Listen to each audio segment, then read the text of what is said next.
Hello, everyone. Welcome to another month, which means another Q&A. We are doing all of the July questions this month, and we're going to kick it off, as we all love, with a tier list. This one very kindly provided, as it always is, by Orange Slayer.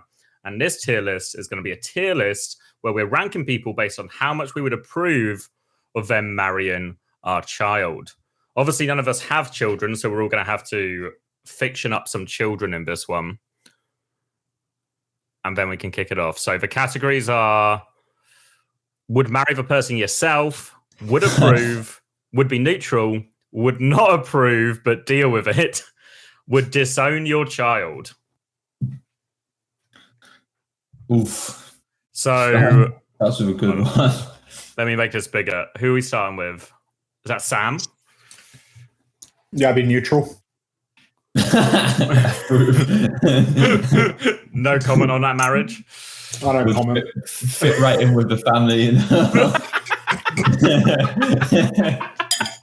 To get on with them well. And then is that Margaret Thatcher? Marry myself. At least she's got rich and well, she used to have. Neither of you guys are going to object to that. Like, nah, I mean, fuck it. I wish two blokes from the UK. Nobody's against Maggie. Like, that's how you know this is a politically fucked podcast. Yeah, but what's she going to do now? She's no longer in politics. So you might as well marry her or have your. Yeah, you're not going to marry a fucking corpse, mate. Like, you're marrying crime, Maggie.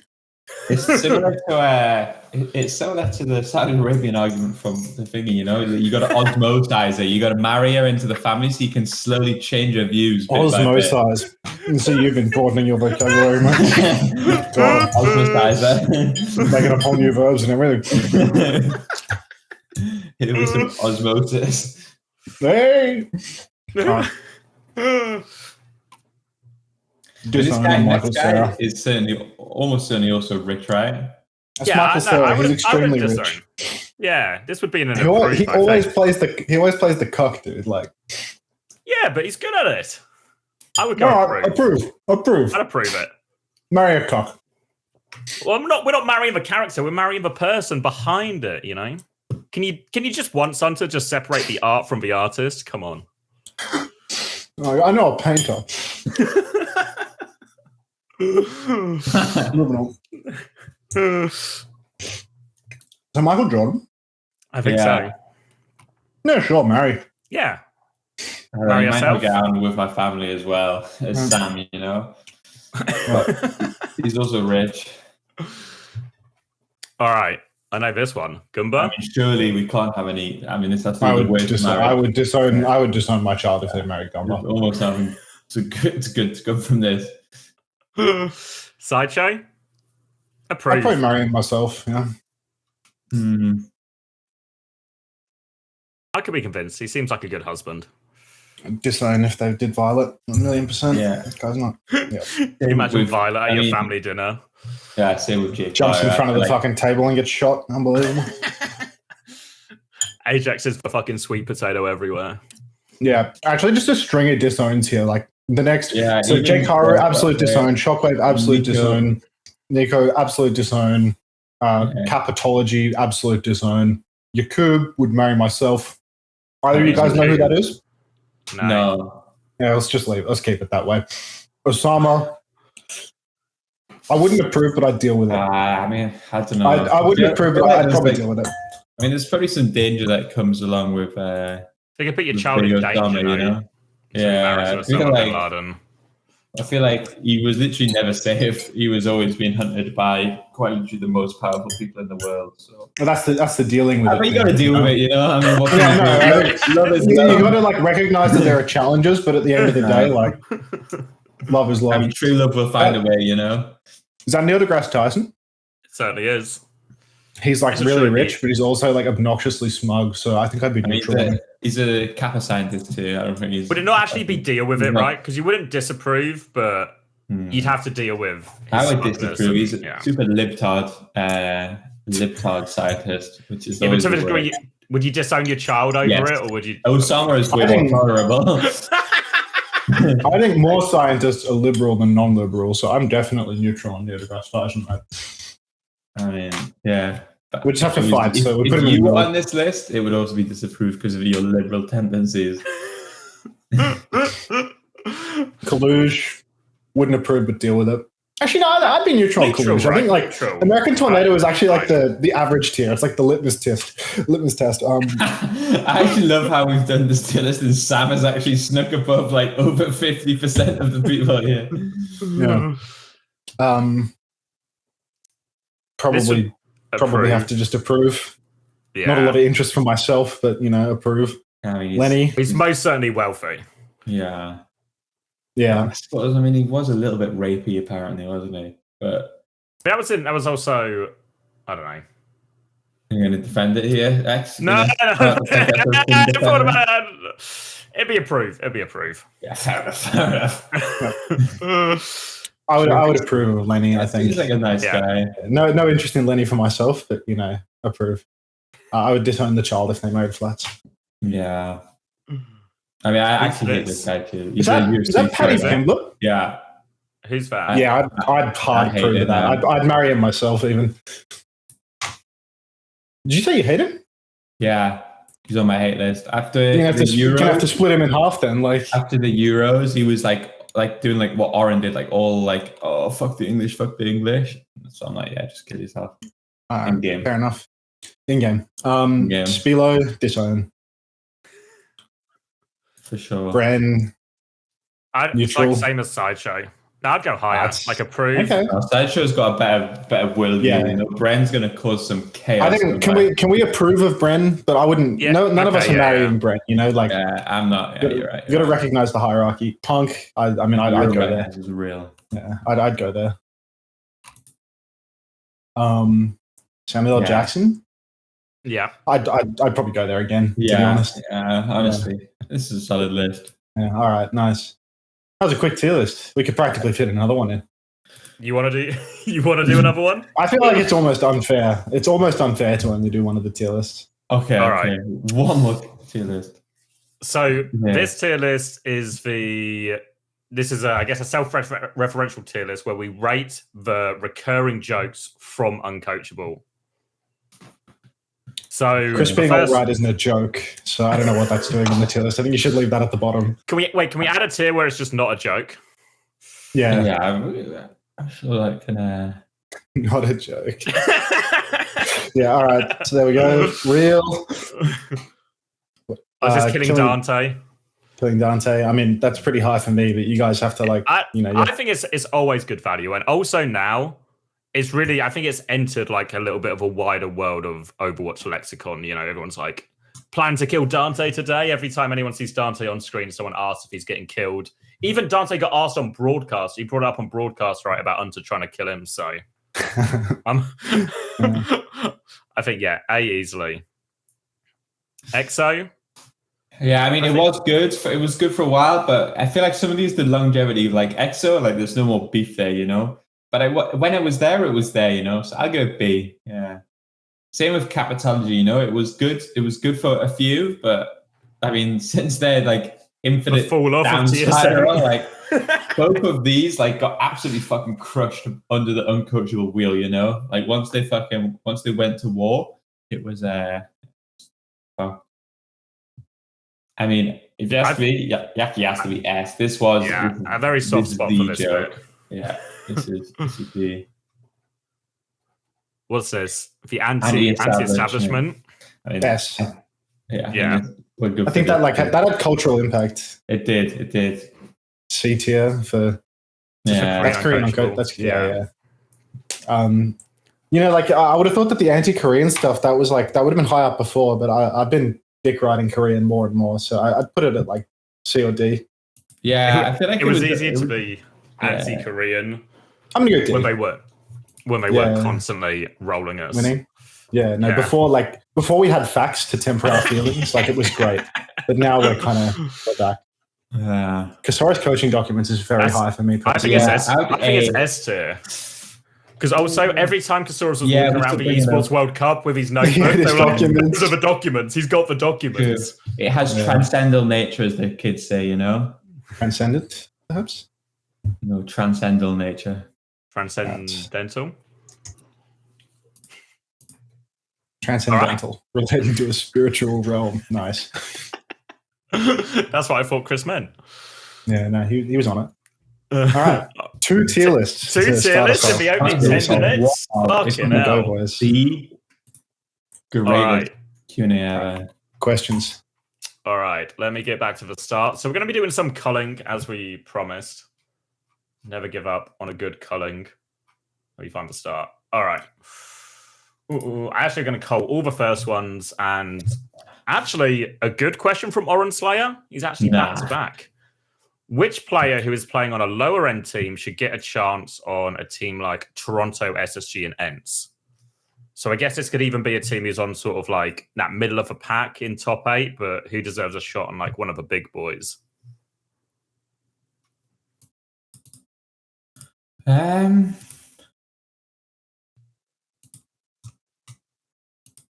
It'd have to be like one of those guys from like VP or something, right? Well, I think Ramon's actually a great shout, right? I feel like Ramon getting a shot on Ents is a good example of someone who kind of has, and I think deserves it. Yeah, I think it's kind of like happened post DWC, you know, like when the question came, you had like some good candidates, but now the rosters have actually like shuffled to have those people move up as well. So it's kind of already occurred, you know, like I could just be like, oh yeah, fucking Heesun, dude, the little hidden gem. He's that guy, you know, and like nobody can say anything. They beat Falcons, didn't they? They did, yeah. Yeah. Was it thanks to old mate Heesun? He did his bit. He clutched out for in the final map, one final bubble to fulfill the fuller hold. Good. But yeah, they actually kind of smashed Falcons for the most of it. All right. Yeah. It's just got to be like deeply. Yeah, I don't know. Actually, honestly, even in Europe, I don't know. I don't know who the fuck is like. I feel like because any team that's on like one of the top 5 teams, I look at them and think then they're on a team because they're getting paid decent salary and stuff. So outside of the top 5, I honestly have no clue who's good. Yeah, I think, you know, in NA you had players, you know, had like your Infecteds and your Lethals and stuff like that, where it's like they should definitely be on like a top 3 team, like guaranteed. And I think they've wandered into that space now. So yeah, it's happened. You're welcome for the Q&A on the 13th of the following month. All right. And then thoughts, I mean, particularly on Count Binface and the election overall in the UK. I don't know. I mean, I feel like I saw some people say it's funny, which I understand why, because it's kind of funny. And there's some people who say like the type of people who are going to vote for Camp Binface and maybe more likely to vote for a progressive candidate as opposed to a Tory one. And then I think he's stealing votes. Yeah, like that's what people said. They said it's like unironically, like you could be electing someone who like makes a change or something. I mean, this might surprise the viewers. I'm also anti-establishment in my politics as well as my love of the Overwatch community. So I don't know. Fuck it. I don't care. I don't think if you vote for fucking Lib Dems, the world's gonna get a better place. So do what you want. Don't care. It's all fucked. Yeah, I don't think it makes a huge difference. I think they're actually both political parties in the UK aren't actually that far apart. So I don't know if we're going to see drastic change either way. Yeah, I don't have a strong opinion. Looks funny. I don't really understand protest voting in a country where you don't have to vote in the first place. So, well, there's a more clear way to protest vote in theory by not voting. Yeah, that's what I mean. Like, I just don't get it. Like, why even bother going to the polls? I guess it's so that you can protest vote and have people see it, you know? So I guess maybe it's a good thing. I think it's a net good. Reconsider my view after 2 seconds. That's what we like to see. All right. And then the next one is from Big Arms Jacob, who asked us, what do we think about this question from the Overwatch esports account, which is, and this is when they were promoting something that looks a little bit similar to maybe something we once did. I mean, this was like a 1-for-1 rip-off, right? Like we can all. It's even shoot. It's the same player. The same career path, and it was like a week after the quiz came out. So I think I tried to like temper my my conspiratorial nature, but I couldn't actually. So no, make it less obvious next time. Then Big Arms Jacob again saying, does British food get a bad rep?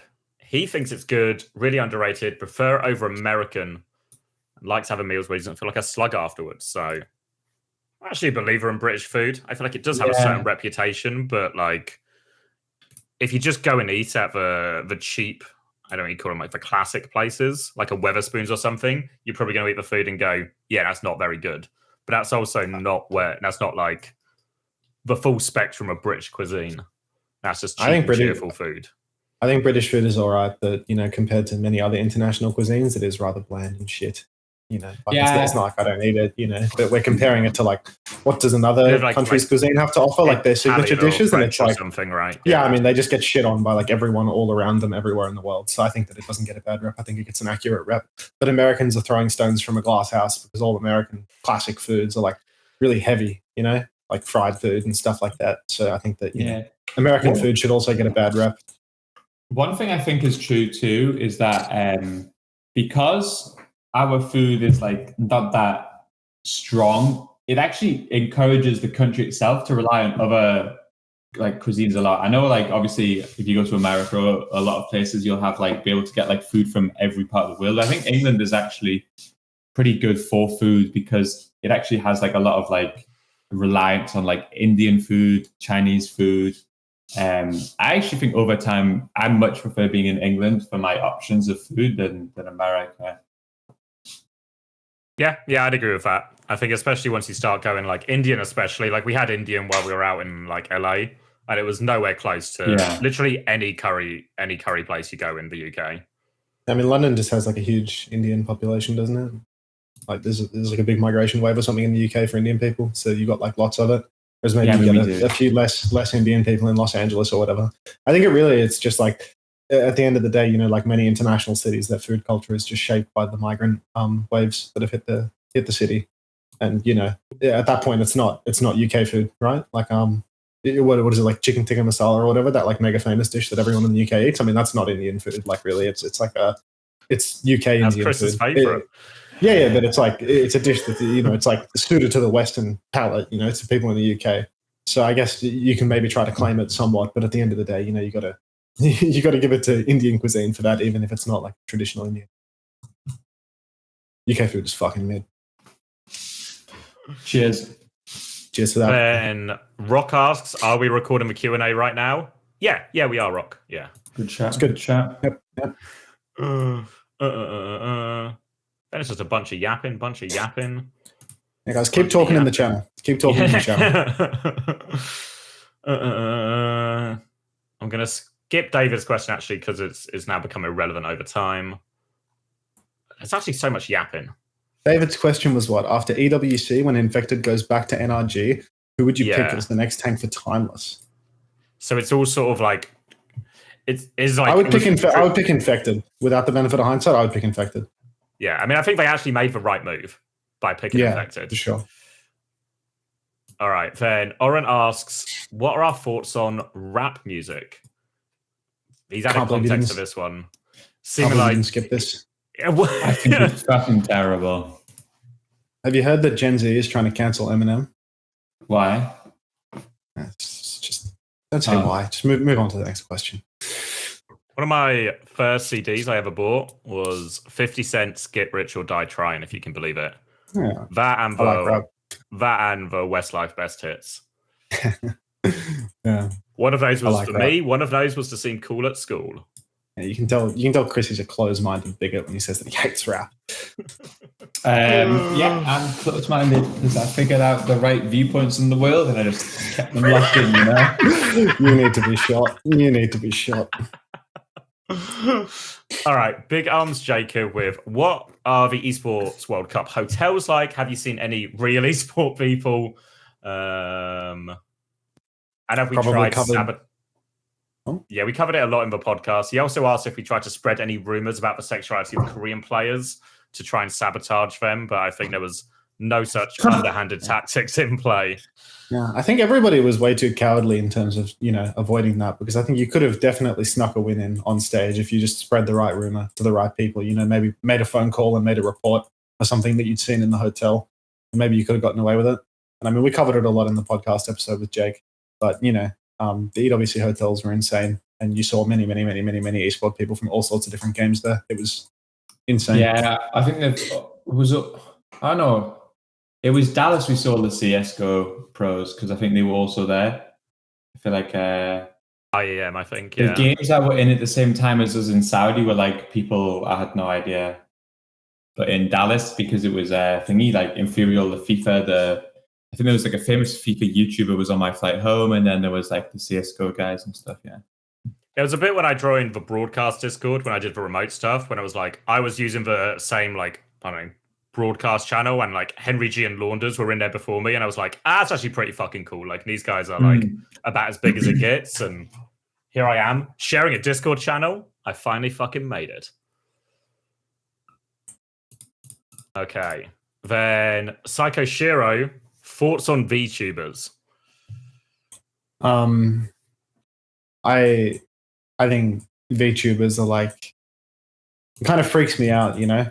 Like, I think that all of like the streaming culture, things like that, is always a little bit like weird and freaky and parasocial. Like, if you watch a big streamer, you'll like always see the chat and you think like, I feel like there's lots of like super lonely people in here that have this parasocial relationship with the person that's streaming. I think the relationship between a streamer making lots of money and a streamer being a small streamer that actually has a relationship with their stream, it's like it's like impossible to have both things, you know? Like, if you've got a really big stream, you can't possibly have a relationship with your viewers. You're far too big to ever like properly engage with enough people, you know? Maybe you'll like read out someone's name every now and then, comment on something here and there, but they're not your mates. So I think that like really big streamers promote this kind of like weird parasocial stuff, and then the VTubers are like a step further on that, where it's like this double like weird parasocial relationship with an anime avatar, you know? It's just like people getting further and further separated from the realities of the world. It freaks me out a little bit. Maybe I'm anti-VTuber for no reason. Maybe I'm just scared of the unknown. I think it's fucking weird. And I had a 4-hour debate with one of my closest friends in the pub the other night about the if you're allowed to be anonymous on the internet or not, it should be. And I'm actually leaning towards anonymity, go the Chinese way, and VTubers, in my opinion, are the same. So cheers. Cheers to that. Not for me, but don't mind it. Enjoyed it when Pelican did it. Pelican is a shark. Like, yeah. Like, unironically, Pelican might be my favorite VTuber and potentially the only VTuber I'm in danger of. Then DDPIOP with, is Rhine Theory better into Malga with the recent changes? Have you tried any more Rhine Theory? And it's maybe aimed a little bit more at Chris and SSG and Unterember makers.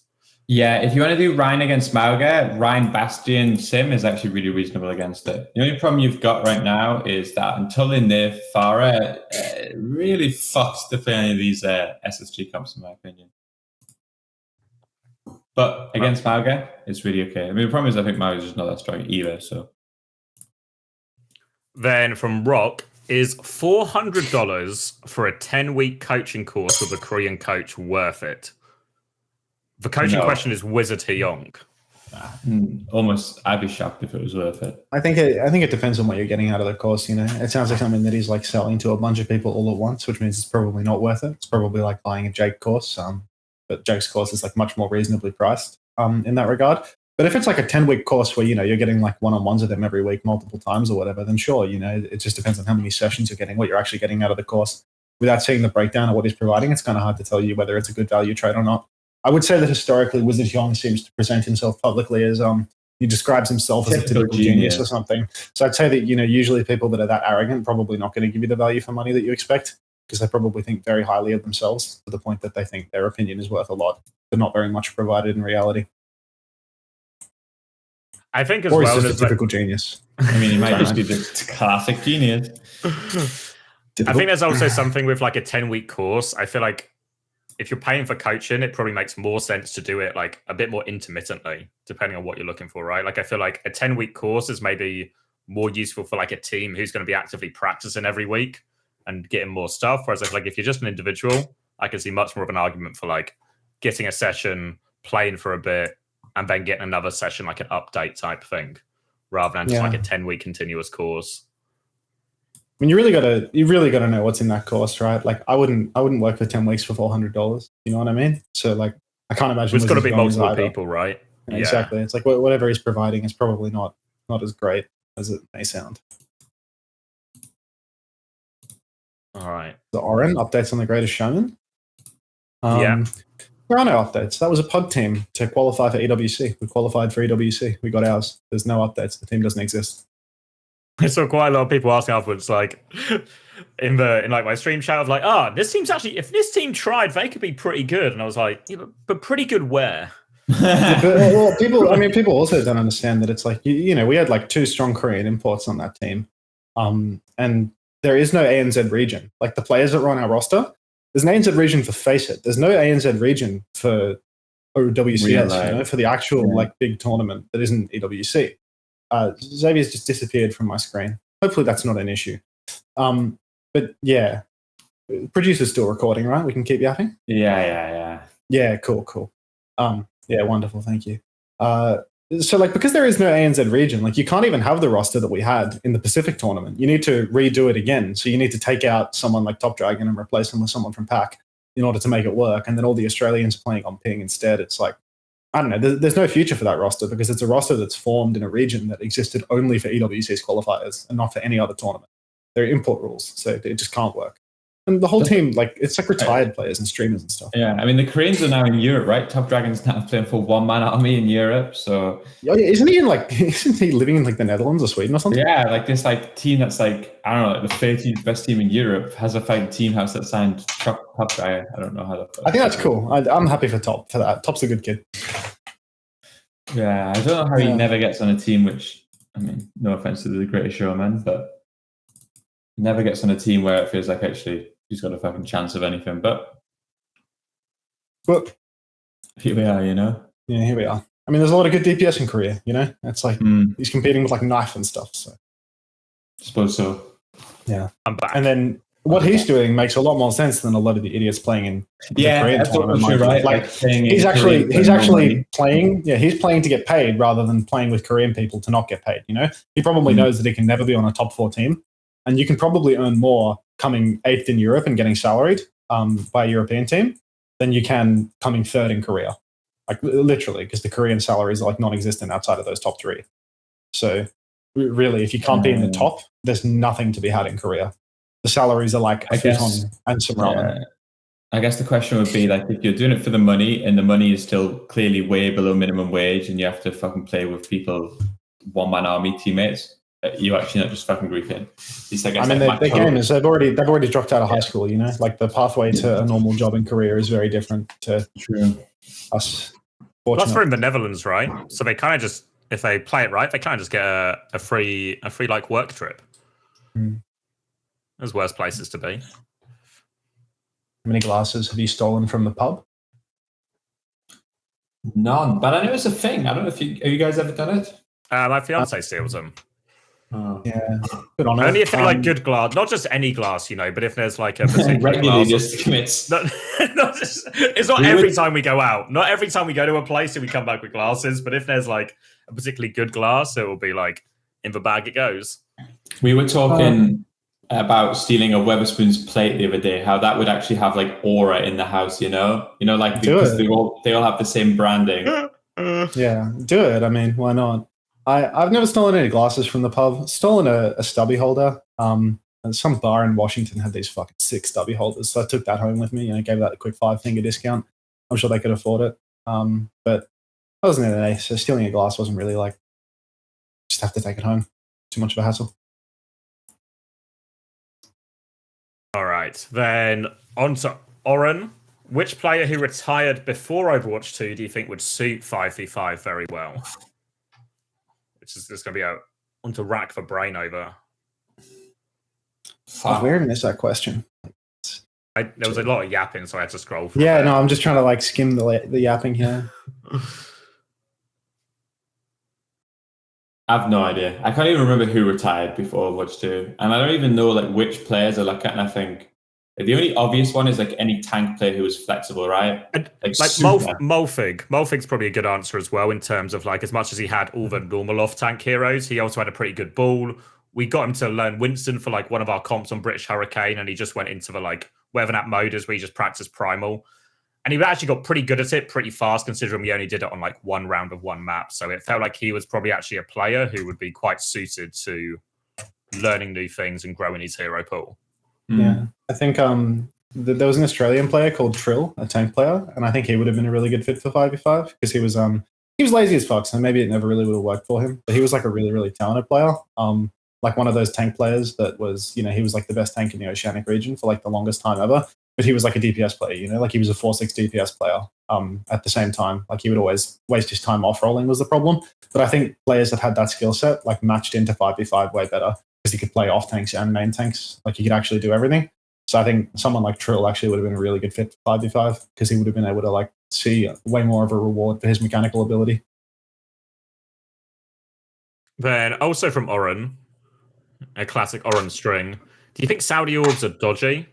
Which I think the problem with this question is the answer is, well, some are and some aren't.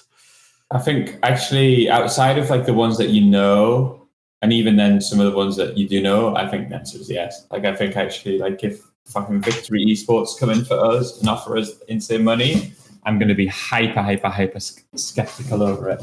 I mean, even TM, I heard stories from people where it's like, I mean, they will pay you and stuff, but there's like an element of effort to get paid sometimes, whereas like with like traditional orgs, it's more, it just comes in on the day it's meant to come in. I would say a definitive yes as well. You probably won't see it with EWC because EWC is like extremely regulated and whatnot. So I imagine it'd be a really big deal to fuck around with that. But broadly speaking, a lot of these teams that recruit for Saudi E-Leagues and stuff like that, I mean, you just have to look on Twitter, all of these teams that recruit for Saudi E-Leagues, bar like a couple of the top orgs, over and over again, the same issues of Westerners, Koreans not getting paid. They'll sign up, they'll go to Saudi, they'll play in the E-Leagues, they'll come home, they'll never get their money. They have to fight for it so much. They have to report them to the Saudi Esports Federation, and then the Esports Federation has to make a ruling on it. Like it's the frequency with which it occurs tells you that the answer is probably yes. And I think it's because it's a like relatively unprofessional scene. Like there's lots of people that have the money to start up a team, but then things are like super unprofessional. It's just like some dude starting up an org by himself and just fucking sending it, recruiting people, making promises, and then at the end of the day they decide, I don't know if they can't pay, they don't want to pay, whatever it is. But it's really hard for the Westerners to chase the money up. It's not like you're going to go through the Saudi courts to get your money. Yeah. So it's really easy to not get paid by one of those organizations. Well, normally what would come into play in these situations is it would actually be the tournament organizers or the game developer who would sort of be able to be like the law in this rather than the actual law of the country, right? Because it could be like, if you don't pay your players, you won't be able to compete in these next tournaments, etc., etc. And then it forces this kind of stuff out. But well, that's what the Saudi Esports Federation does, I think, where it's like, that's what they do with Victory, right? Yeah, they'll bar teams from competing and stuff, but at the end of the day, like, who cares if the organization has been barred from competing? You want your fucking money. Like, that's if that doesn't happen, then I think this is low-key one of the problems of Virtually Dying 2 is that we lose our, like, I remember when we had a situation where I think it was Rock or someone came in. I think we spoke about it on the podcast like months ago. And they were just like poaching players. They were saying, just tell your team that you want to leave. We'll offer you this like insane salary.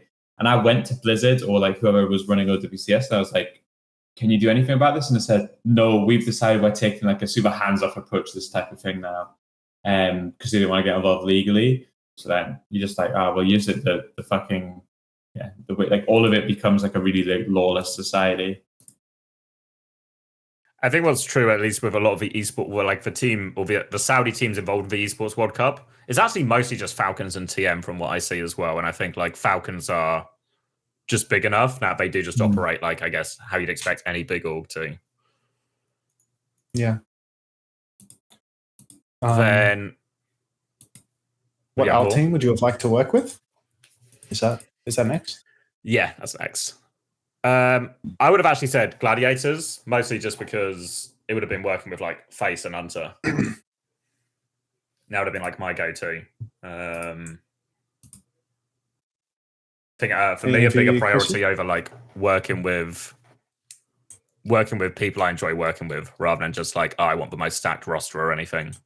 Yeah, I guess for me, I probably would have wanted to see what life was like on Shock, maybe. I think especially when I was younger in my career, I had like let's go to a team that's winning. Let's see a winning culture, all of this shit. Maybe towards the end, I think everyone said Atlanta was a really good org to work for. Gladiators would have been okay too. Probably would have dodged like half of them towards the end because even in the Overwatch League, like everything was like super non-dodgy. Yeah, I had a really good run with the orgs that I got to work with. Like I got Valiant, and even though the org wasn't great, my boss, like Packing 10, that was like a fantastic environment to work under him. Then Atlanta, where it was like it's just me as a team culture, like that works fucking great for me. And then Gladiators again, just like working with friends, successful org, supportive org. So probably got all like the best Western org experiences possible throughout my time in Overwatch League, to be honest.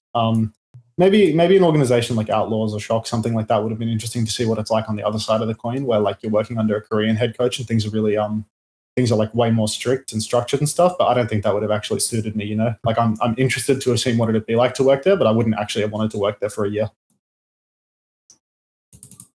All right. Yeah. And then from Goose, what's the dumbest rule or ruling from the Overwatch League or OWCS? I think when they made Mayhem replay that map in Overwatch League for doing that Maywall boost, that was pretty awesome. That was just like, what point are you trying to make here? No one's ever going to replicate this. It had nothing to do with the outcome of the map. They just replayed the map and stomped them again. Like I thought that was like pretty stupid. OWCS rulings, like I can't even remember anything stand out there. No, I mean, it's obviously been significantly less of it as well, but I don't think it's been anything like particularly goofy or that has felt unreasonable. Like there's a few like complaints about format, or maybe it'd be better like this, maybe it'd be better like that or something, but yeah, for the most part, nothing major. I guess the only other one from Overwatch League would be like the Decay signing, right, for Washington. That's the dumbest. Yeah. That's the dumbest for sure. Actually, 100%. That actually ruined playoffs. That actually like cost people their fucking like prize money, jobs. That knocked us out of playoffs too for Valiant. We would have gone further as well. Because we would have beat what was it, like Dallas or something? They took the slot off like 100%. Yeah, no, fuck that ruling. That personally cost me money. I got prize money that year. That probably cost me like $5,000.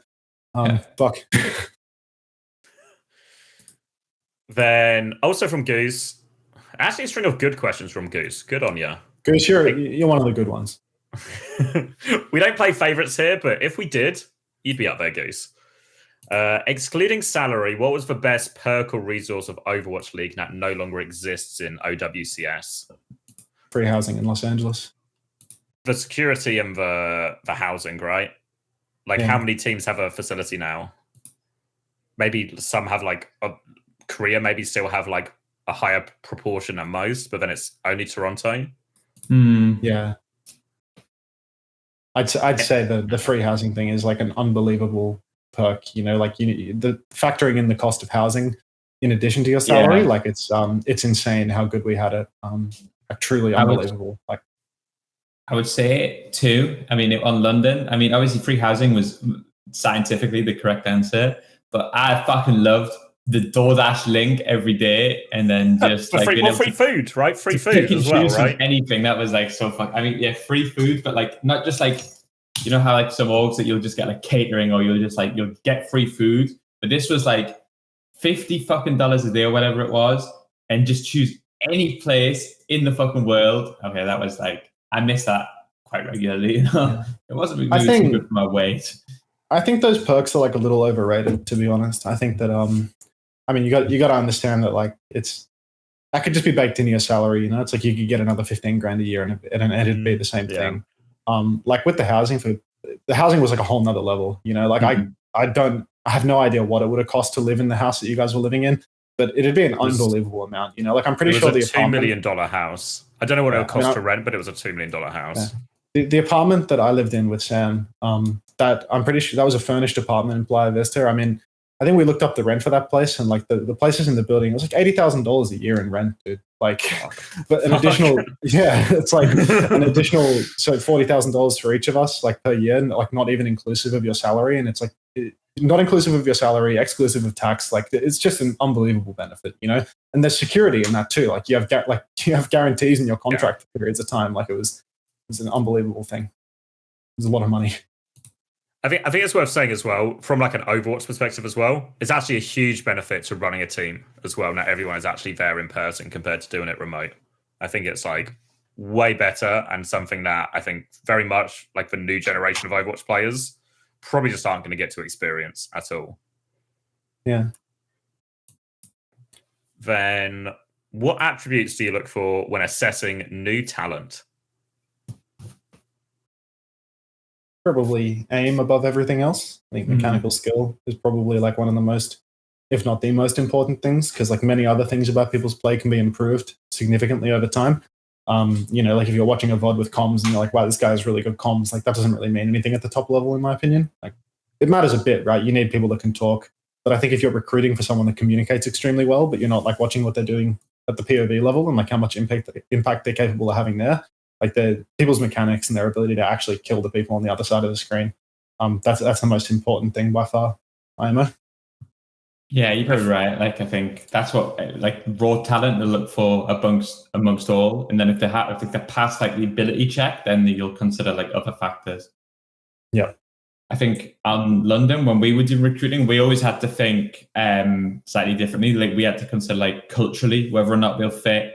And obviously especially the first season I was there, I actually had to like play politics with building the roster more than just look for like raw ability everywhere, because we were basically in a situation where we could only offer minimum or semi-minimum salary to everyone. So I had to build a roster where people wanted to play with each other, which means like appeasing certain friend groups and stuff.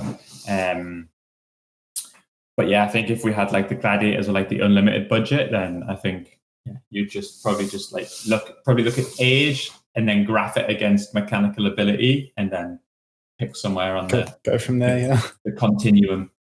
Yeah, it depends like what you're recruiting as well, right? Like if you have like an established core and you want to recruit an individual player, or if you're trying to build the whole team. Like especially in that first year in London, there was all that like dominoes thing of like everyone playing in the trials, and then everyone sort of like, like I remember I think it was Poco saying one time, oh, this backbone guy's actually pretty good. And then all of a sudden Poco who we wanted on the roster is now sold on one of the other pieces we wanted on the roster, and we've sort of like everything's kind of coming together. So if you're recruiting like the whole team, there's probably more of an element of trying to figure that out. And you probably also have to factor in that somebody needs to be like vocal on the team, where you want someone to be that leadership type figure. Yeah. It's a bit easier maybe on London because we always had Haddy, Yeah.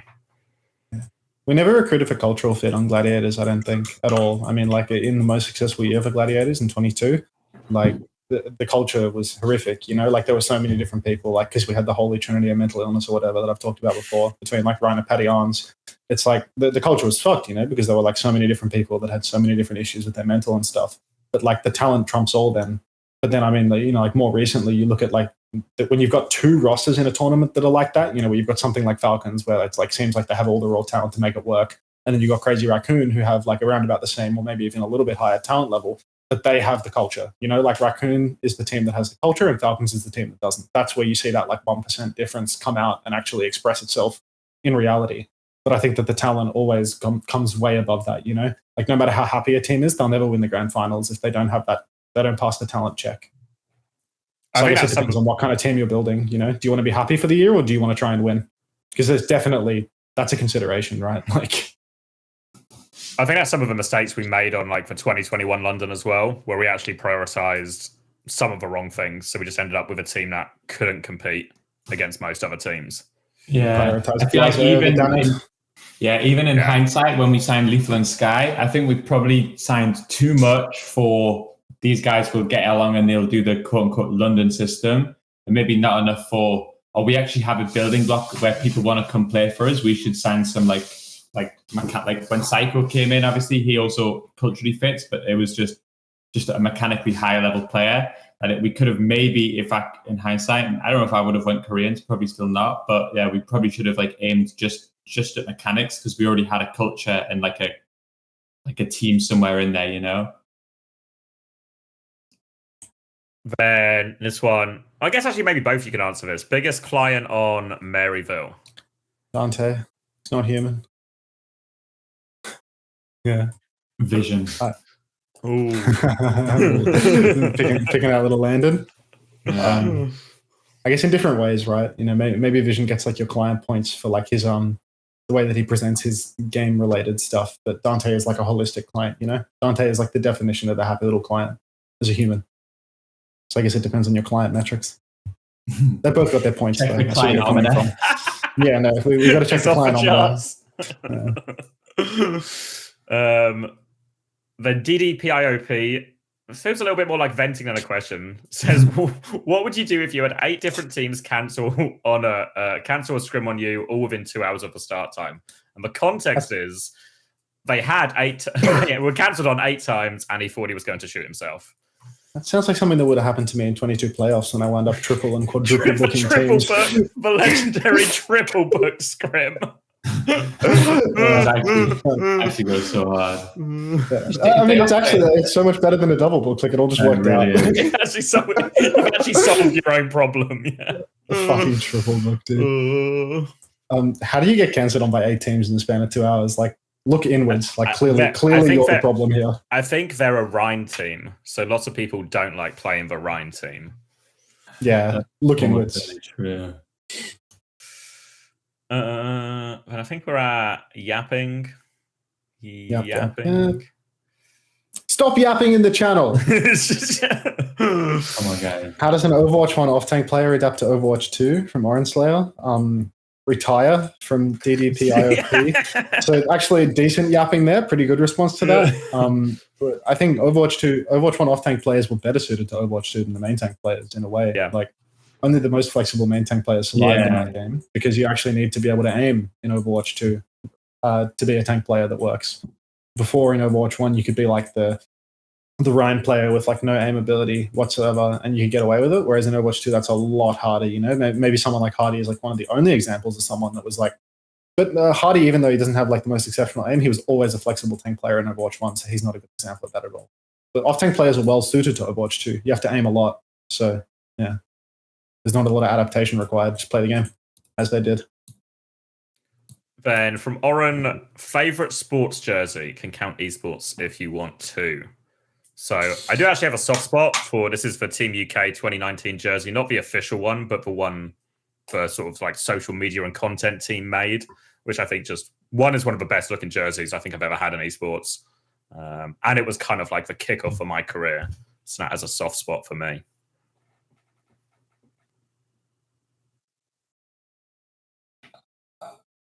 I don't know. If I had to go outside esports, maybe, do you guys, maybe some more for Chris, you remember I think it was like the 96 England jersey, where it's like the red with the white collar? Oh yeah, I know it. I really that was like the first football jersey. I think my uncle bought it for me, and I that one was really good. My first football jersey was the original, like the Vodafone Man United one from like 2002 or whatever. Like the Ruud van Nistelrooy area? Yeah. He was my favourite player because I got him on my back. First one. I had him on my back.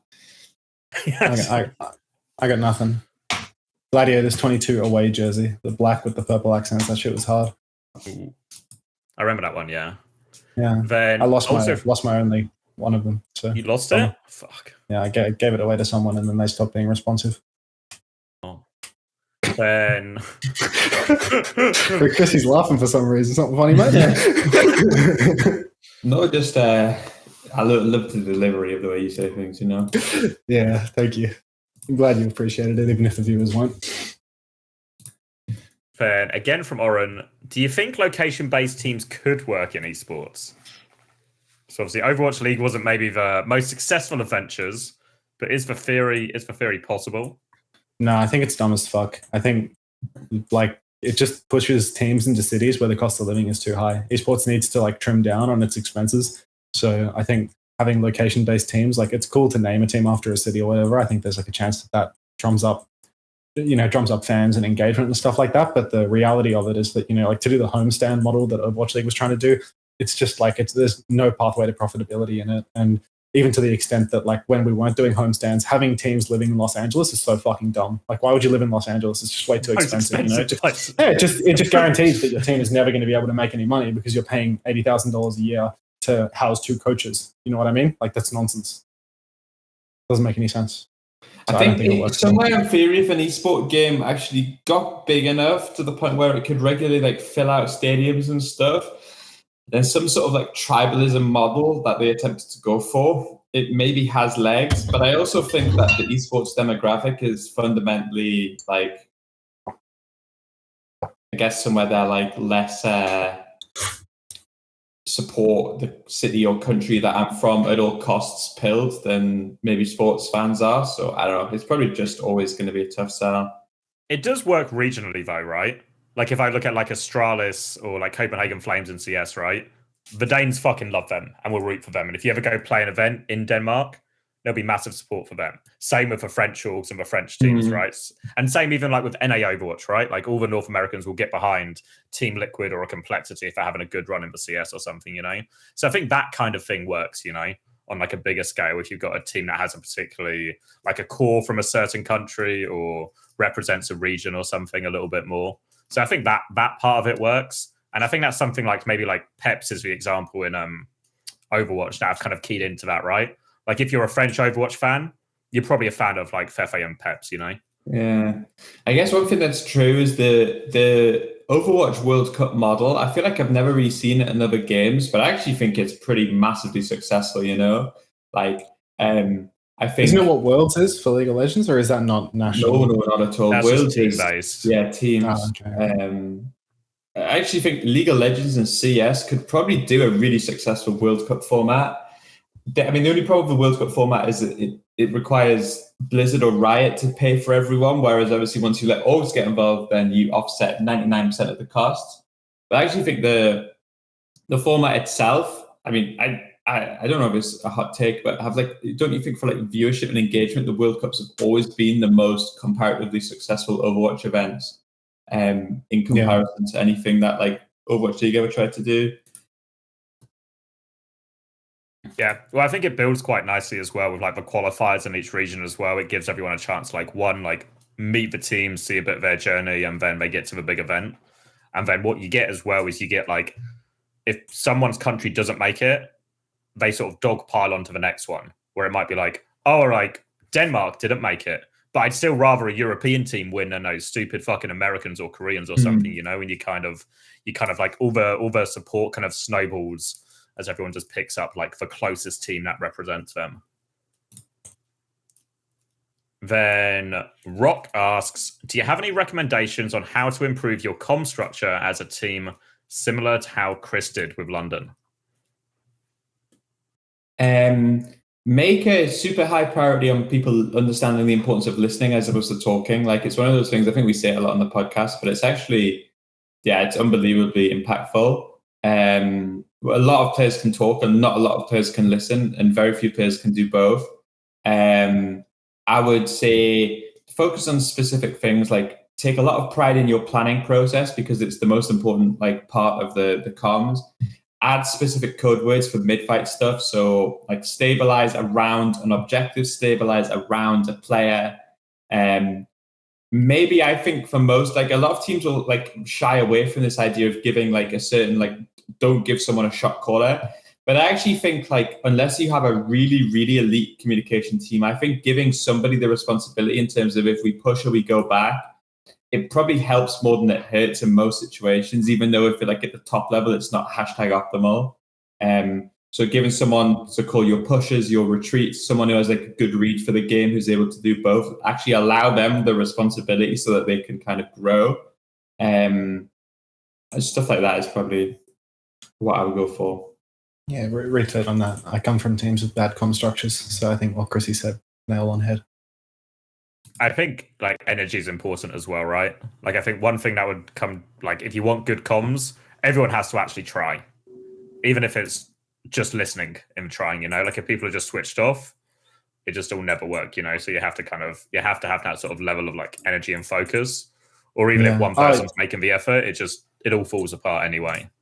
Yeah, I guess to that, like it's really difficult to improve things like this if you consider yourselves a match team and people don't try and practice. You know, they have this different manner of performing when they're in a match compared to a scrim, because then all of this practice related to listening and how much noise different people make and stuff like that, it all goes out the window. You know, like with gladiators in the past, you know, like there were many match players. You know, there were people that would just be like hard chilling in scrims, and then they would be the ones talking the most in the matches. And it's like, you can't have that. It's not possible to have that and to improve your communication structure at the same time, because you never get to practice what you actually play.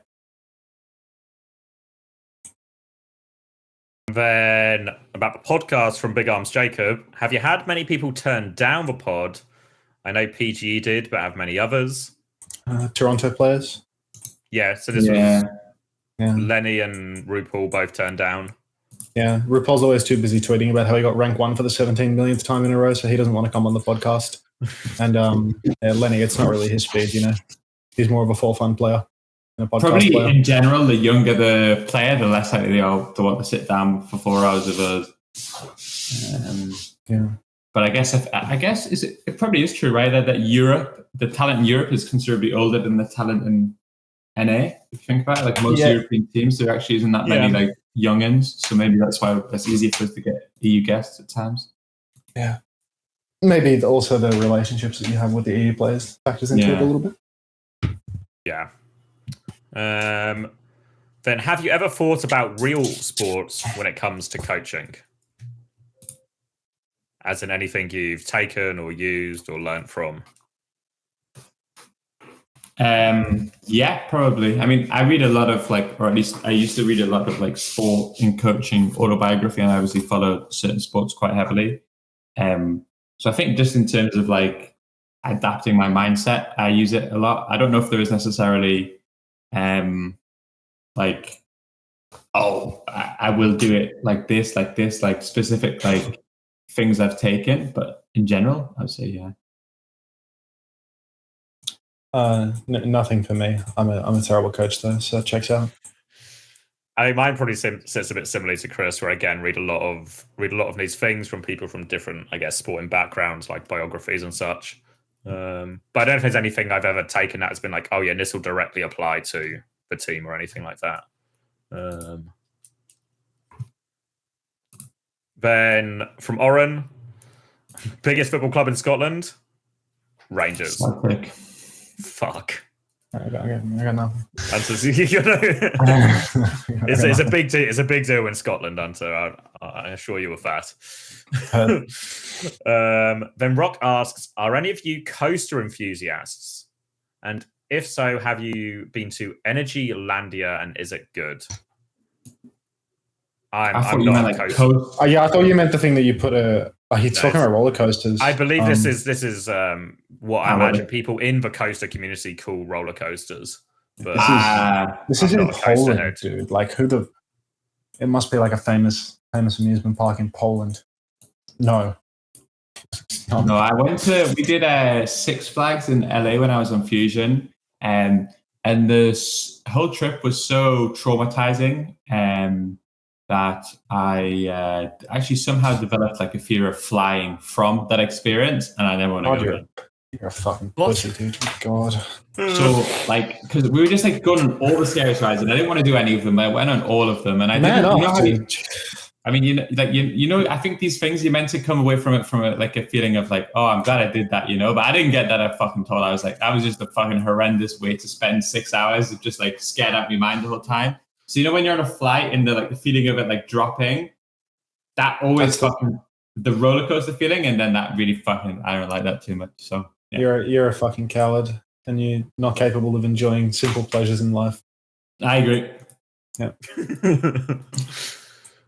All right, easy one then. Big Arms Jacob again, just trying to get in, I guess, inside our minds.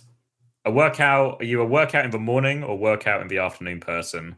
Or are you a Sparker workout at 4 a.m. person? Afternoon. Workout after work. Morning for me. Yeah, I mean, for me, first thing I do when I get up. Yeah, if I put it off, it almost never gets done. That's what, in my experiences. So if I'm fuck it, I can't be arsed, I'll eat lunch and then I'll go for a run. That odds of that run happening are fucking 10% at that stage. But if I just say, fuck it, get out and go, then I got a chance. Yeah, I do think that putting your exercise early in the morning makes it much easier to integrate it into your routine because you can't make the excuse. But yeah, I'm lazy. You're probably the biggest though, right? You're the most worked out. If that's you guys. Chris runs. I don't know what do you do, Xavier? I just do dumbbell workouts. So you're probably bigger than me.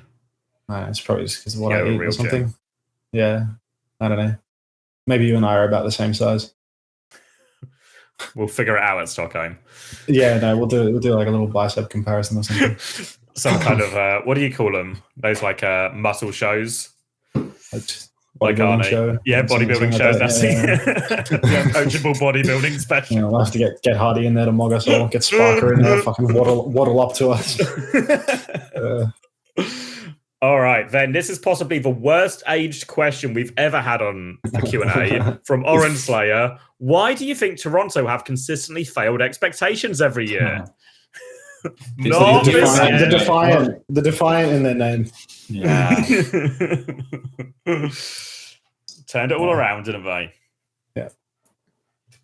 All right, then. I don't really have an answer to this one, but Big Arms Jacob asked. Actually, wait, can I answer the question? Yeah. I think I don't know why they lost in Dallas. You know, I actually can't really reconcile why they lost in Dallas. Maybe it was a meta thing. Was like Malga really important or something, and they weren't very good at Malga. But I think like overall, like every single year they've had poorly constructed rosters. This is the exception, right? Yeah. This year their roster's well constructed, but like every single time that they've failed expectations, I think they've actually, if you were in the know, you know, if you were at Noah, I think they've pretty much met their expectations every year because they've always had really average rosters. I think when they failed to meet expectations in playoffs last year, it was a really good meta for them. But at the end of the day, their roster was a chronically underperforming, very mid-tier roster. I think people were getting really, really high on someone like Spectra. Everyone knew that Kaluge was really good at Sigma. But at the end of the day, it was still a very mid roster that had many, many like just average players that have never had these like exceptional, incredible performances. So I think that they failed to meet public expectation, but they pretty much go right in line with where their roster is supposed to be every time. Well, if you were to power rank for rosters, would you ever actually have put these Toronto rosters in the top like 4 or 5 teams or anything above mid to begin with? Never. I think there was one season when KDG went there that they like took some of our guys. I think they had like Hisu. I think they had Sado. They had Lastro on. Yeah, and I think I remember but they still had gaping problems. They had Ansun J on main support. That guy was like a 4,500 player.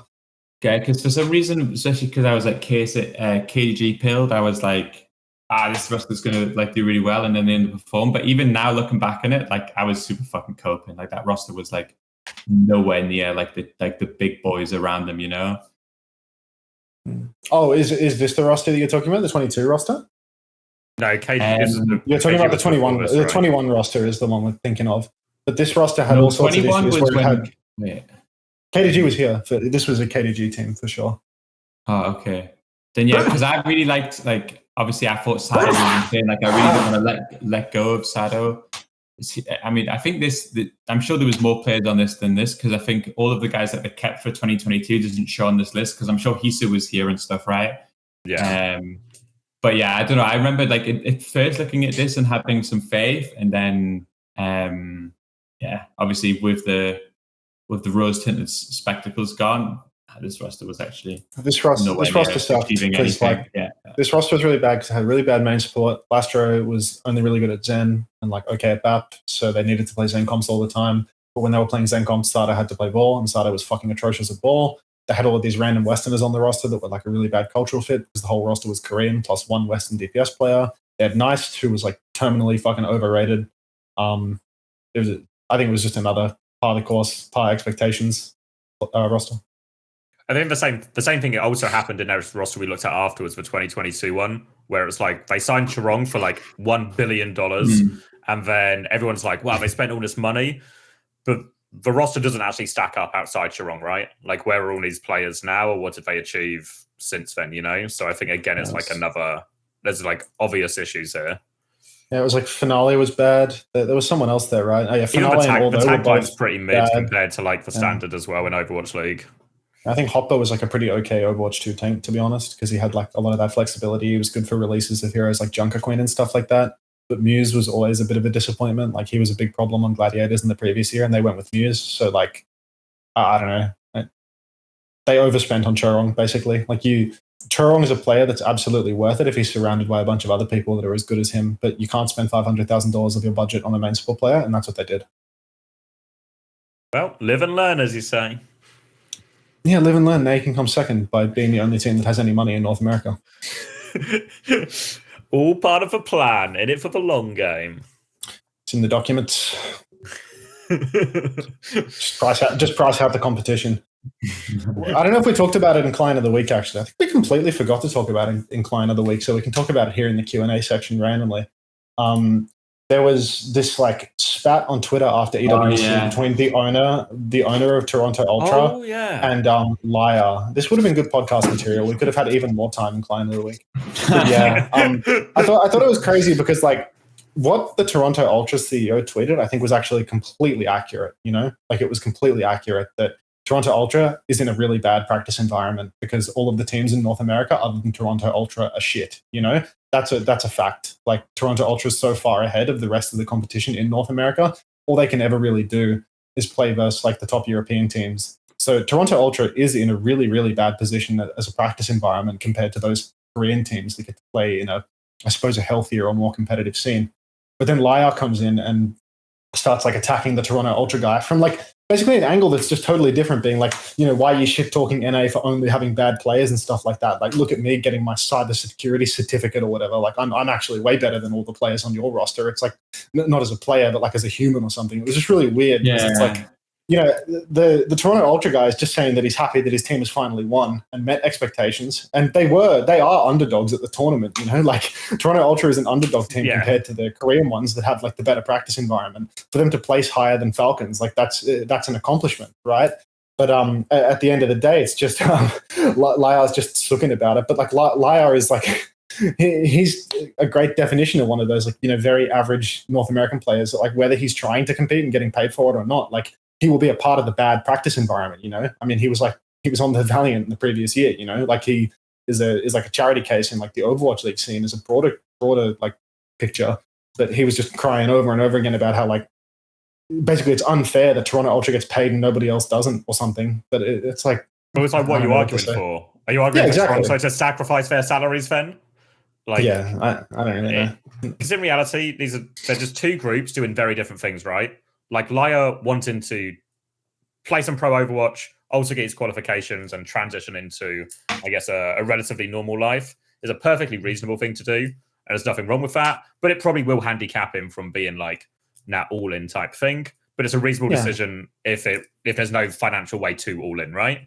But then it's also, from Toronto's perspective, they're spending loads of money to be an elite team.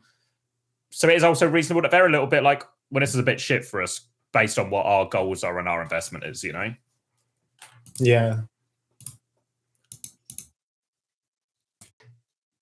Q&A? Q&A. Q&A. All right. Then, yeah, so I don't have an answer to this next one from Big Arms Jacob, really. Maybe you guys played more than me. But most and least favorite Overwatch maps, and does it differ coaching to playing?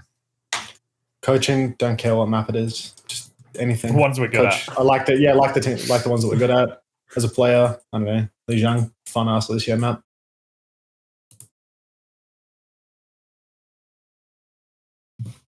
Yeah. All right. Nice. Okay. This one's, we kind of have a bit of a preview of it. So Rock asks, do you think it's possible to make an NA team that could challenge Toronto in stage 3 with the ability to import any Korean that didn't go to Esports World Cup on a Korean team? Same import limits still in effect.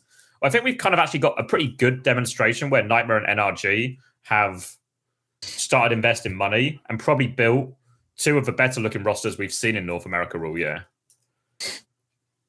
I think they're better rosters, but I don't think they'll get there. Like, I don't think they're going to Toronto. Do you think they'll get closer than M80 did? No. No, M80 was better. M80 was better. M80 had really, really, really high quality Korean DPS imports. Like the Pelican Happy version. Yeah, the Pelican Happy roster is the closest you'll ever see. Like, that team was going to beat... that team was doing better in Dallas than Toronto Ultra, right? Yeah. I mean, didn't finish higher, but in terms of performance, yeah. Yeah, I think that, like, you're not going to see that now because you're not seeing players of Pelican and Happy's caliber imported. You're seeing all the best players in North America imported, but like Kellen is like a reject player, you know? Kellen is not a Pelican in terms of player power. And all of the other players that are on Nightmare and stuff, they're hoarding all of the best talent in North America. But that doesn't address the overall issue that there isn't enough North American talent to have a team like that. Like a huge part of why Toronto Ultra is good, it has the 3 best North American players, and then it has 2 absolute top-level, best-in-world Korean players too. Kellen is not that, and there's no other Koreans on Nightmare. So, no, I don't think it challenges Toronto. Yeah, I guess if you start to just go even like player by player, like role by role, Toronto are just like still probably a mile ahead in most, if not literally every position. Because like everyone was always talking about. I remember that everyone used to do like, oh, what would they if you could take it from like they were called like timeless at the time in TSM and make one super team? What would you do? It was like, even if you make a super team from those teams, which I think effectively is what Nightmare and Shock have done, I still think somewhere those rosters won't compete with top tier Europe, Toronto, and definitely not the Koreans. And then from Rock again, not Overwatch related, thoughts on Star Wars Acolyte. Did anyone watch it? Nope. Apparently it's dog shit though. That's what the word on the street is. I watched it. Streets have spoken. I watched it. It wasn't good. It felt very much like a first draft. A lot of like the dialogue and the storytelling, just kind of shit. The woke agenda, you know? That's what I heard. For fuck's sake. Next question. Might have just been the writer's strike as well. I think this was made during the writer's strike, and I think there's a little bit of like a hangover from things that were created during the writer's strike, which are just some it's a woke mind virus. Wait, both of the tier lists we did were from Oren? Yeah. Who did you think they'd be from? I thought it was like one from someone else. I didn't realize we were doing 2 Oren tier lists. We should cut it just out of principle. No, dude. You've done it now. It wasn't. You enjoyed it at the time. Yeah, but that's the principle. Unto, what have I told you about separating the art from the artist?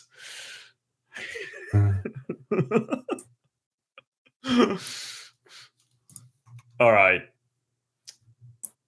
Ooh, any other? Just yapping again. Unto, do you need a hug from Oren? More than you know, but not from you. Do you guys understand this Trung one? Yeah, what are your thoughts on Trung? Do you think he's the next up-and-coming prospect for the OW scene? He's a grubby little troglodyte, and no, he's not the next up-and-comer. I'm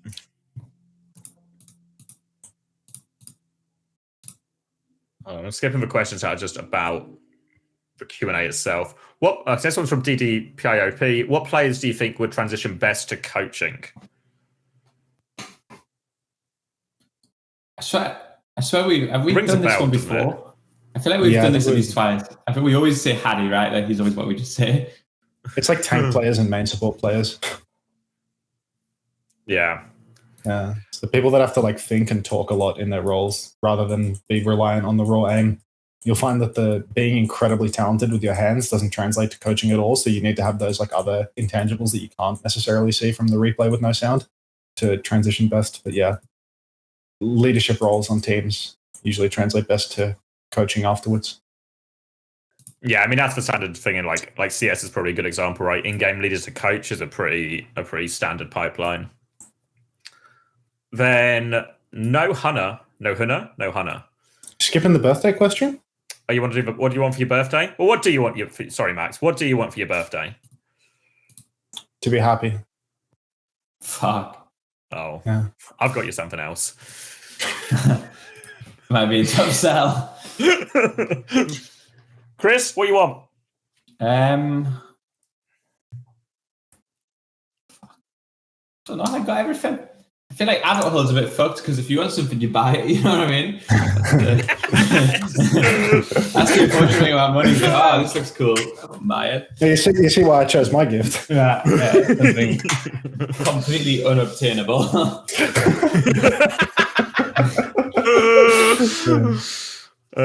It's actually my birthday later this week, and my fiance asked me the same question of what do you want for your birthday, and my sisters asked me as well. I was like, I don't know. So I think for my birthday, I'm just gonna spend the day with my fiance and eat a load of food I shouldn't eat. So we were recording Uncoachable, a birthday special. Is that what you want for your birthday? It's not what I want for my birthday. Oh, I imagine my fiance's not super gagging to do an episode either. Get her on. She could be the guest. We'll do the Wags episode. Let's do the honest question. What I want for my birthday is for all the outrageous amounts of cake and stuff I'm going to eat on my birthday to somehow have zero impact on my waistline. So that's what I'm hoping for. All right. No Hunter then. So No Hunter stayed up for 3 hours and couldn't sleep thinking about this. They're curious as to our perspective. In the Pharah meta, would Moira be usable? Please just think about it. I also could have just been tired. If not, though, when would be an ideal time to play Moira? So my suspicion is Nohana might be a Moira player. I think that, Moira, like in the past, it's been okay into these Pharah comps where you're kind of like bunkering up, sustaining lots of damage, and then you get to like win with your ult.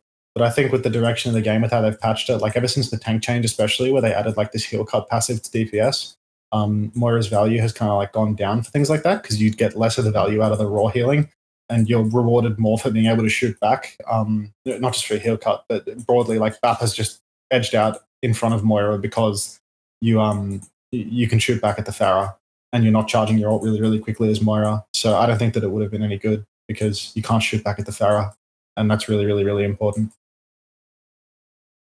Moira used to be good against Pharah too, because you could call and dive the Pharah, right? But she has so much mobility now. If you call her, she's just going to fucking triple blink away. So yeah.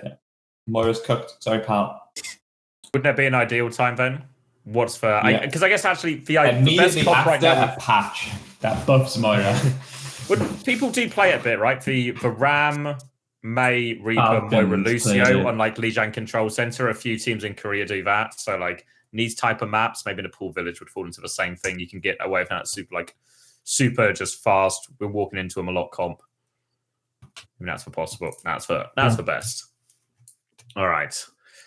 Any plans for more content for Patreon? Big 9-5 enjoyer here, and it sucks ass, and there is no WTS basically coverage or Esports World Cup. Could be interesting to have something similar to the weekly recaps that CommanderX does. That's me. Or even something about the strategic side of things. Thanks for making kick-ass content, y'all. Thank you, Nohana. People don't often thank us at the end of questions. But yeah, much appreciated, Nohana. I think to make more content... you can go first. You're the king. I do regard myself as the king, so thanks for respecting the throne. I think one thing I want to do more of is kind of a video I did with Chris where we did like our sort of team of the tournament. I think there's probably like a market for that type of content that's just kind of discussion based off the back of tournaments over weekend. I think there is probably a big gap as well for like catch up content or recap content, but I think it's also something that's very, from like a production standpoint, it's actually quite a lot of effort to do these recaps and stuff. When you start thinking about, I need to add in the tables, I need to find the clips and all of this. To do anything like that I think is of good quality is actually quite a big project and becomes a little bit hard when you've got games on weekends and then games for next weekend. And if I'm co-streaming all of them, the turnaround becomes really hard to manage.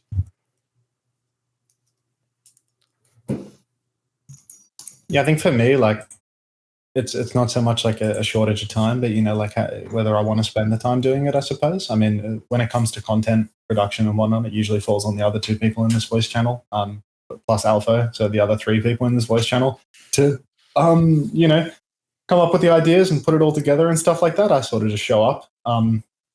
But at the same time, to show up for more hours for Patreon stuff, I mean, I think it'd be good if we made more money from it. You know what I mean? Like if we produced content that resulted in more people subscribing and us actually getting a return on our time, then I'd be totally fine with it. But if it was just like, if it wasn't expanding our fan base and expanding our viewer base, and in turn how much we actually get a return from it, then I'd probably be less willing to do it because you've always got to take time out of the day to record an episode, to record a Q&A, blah blah blah blah blah. So to make more content means that there needs to be more of a return. Me personally. Yeah. I mean, I've always, I guess it like depends in a way. Like I've always actually, I guess in my head, like I think that this group, the three of us, I actually think if we wanted to do more content, I actually think we should attempt to stray as far away from like analytical Overwatch content as possible. So I think actually a lot of the time it's like the repertoire and the banter and stuff, which is what's funny. I mean, maybe it's like whenever, like, it's the same thing. We had this Jake episode this week, and we were actually shocked at how good it was because it was actually an episode about Overwatch, which, like, felt enjoyable. And even then, the best parts of the episode weren't, like, the middle bit where we, like, described why Crazy Raccoons were good. It was probably the beginning and the end where we talked about other stuff, So I felt like somewhere, like, that's why I suggested originally, like, if we did this Q&A and we just, like, start to produce it, like, as a video, like, or release it afterwards. Like, again, I think if we do like a weekly Q&A where we just like have a little bit of fun, I feel somewhere in my head like there's like a way to market that and make more money out of it. But then you would have to really commit to like the content lifestyle of things. I feel like what I've realized over time is maybe actually like I've 180 from when we first did this podcast. Now it's like roasting the establishment and no, there's like Overwatch content. I feel like the more you go into like the nitty gritty, like the actual raw Overwatch of it, the worse the content does and is. So yeah, I don't know. Yeah, I think overall, like content creation is actually like quite a lot of time invested and a lot of work, and then it gets more difficult when you like you've got 3 of us, 4 of us, even like if we were to put any more work on Paul Alpha's shoulders, he'd definitely be demanding a wage out of us. And it's like once you're splitting like the return from something like this over 3 to 4 people, like immediately you see the return has dwindled to nothing. You know what I mean? Like a streamer can make a living, a streamer splitting their income across 4 people, perhaps not. So it gets complicated. Yeah. Yeah, I mean, ironically, that's probably like there's too many of us. We'd have to start killing people to up our shares. Yeah, I mean, I'll kill myself first, so you'll be right, boys. Counting the days, buddy. Yeah, nice. All right, then Nohana asks, it seems like Korea has the full read on EU and NA, and if the gap between Korean and Western team is as large as it seems from past results, could a legitimate strategy to just play as stupid as possible? Their muscle memory has downloaded Western playstyles, but pull out a Lifeweaver and Sim and Ryan and Cass and just do something stupid or some crazy tech. I also have no idea what I'm talking about, but to believe just a team is better doesn't mean they always win. So sort of seems like you lost a little bit of faith in your own argument as you went partway through that one. But I think there is a big argument that I think we've kind of been big proponents of this before as well. Now, we don't just necessarily try and play the meta into them or try and mirror their comp if you think it's best. Try and find your own style or your own way to play. I think there's very few teams in the West, especially when we get to like the Crazy Raccoon Falcons level, that have like the player quality to directly compete.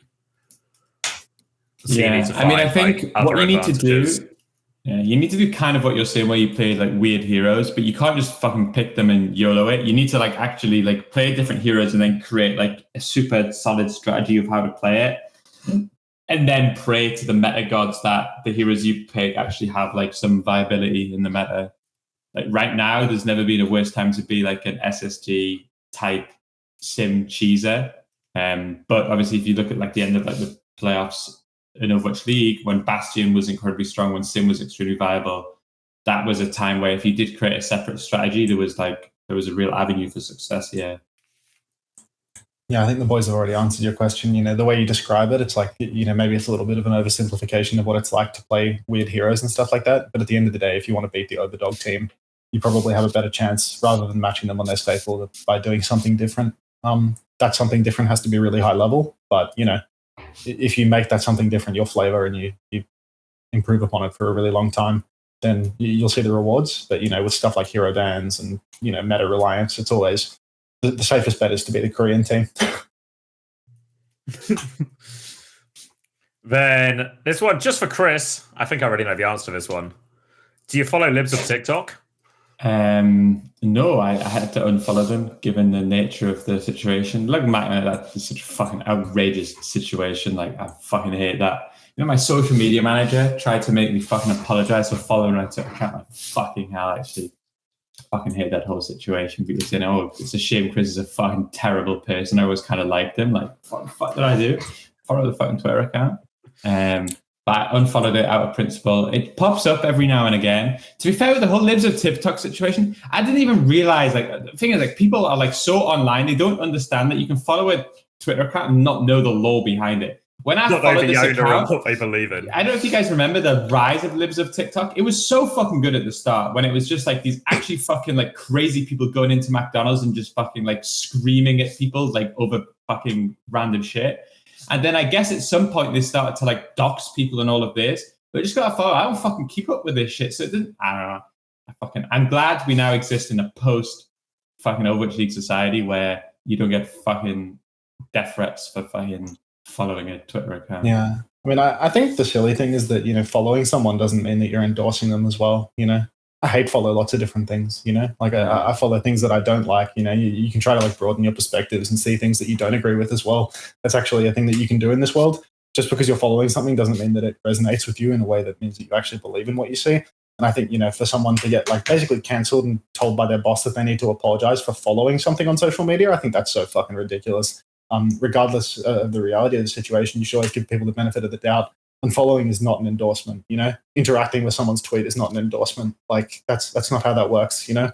Until you actually say that those are your views, and how can you derive that from this person is following? It's just nonsense.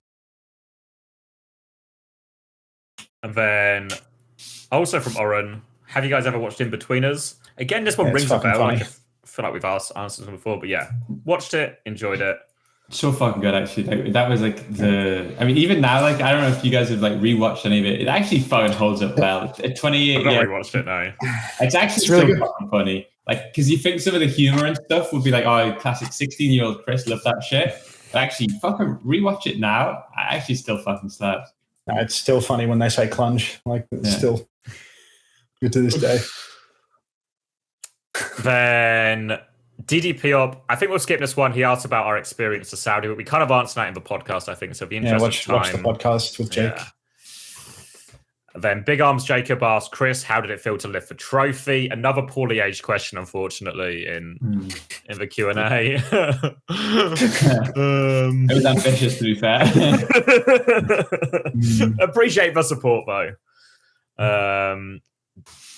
Will any of you be stepping in for Biden? They've actually already filled the Biden spot by the time we've recorded, unfortunately. So none of us. I tried, but no luck. Yeah.